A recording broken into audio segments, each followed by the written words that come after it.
শৈশবের ঈদ শুধু একটা উৎসব ছিল না, ছিল বছরের সবচেয়ে সুন্দর অনুভূতি। ঈদের আগের রাত মানেই ছিল আকাশে নতুন চাঁদ খোঁজা, নতুন জামাটা বারবার বের করে দেখা, আর মনে হাজারো আনন্দের ঢেউ। সকালে ঘুম ভাঙতে এক অদ্ভুত উত্তেজনায়, কখন নামাজে যাব, কখন সবার আগে ঘুরবো, আর কখন সালামি হাতে পাবো। তখন অল্পতেই মন ভরে যেত।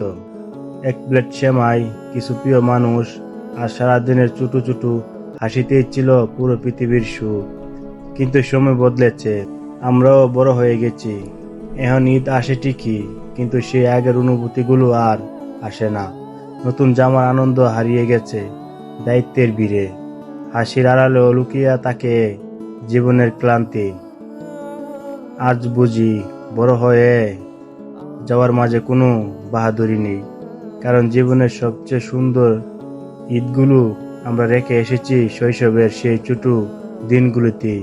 এখন শুধু স্মৃতিগুলো বেঁচে আছে, আর মাঝে মধ্যে নীরবে মনে করিয়ে দেই একটা সময় ছিল যখন ঈদ মানেই ছিল হাঁটি আনন্দ।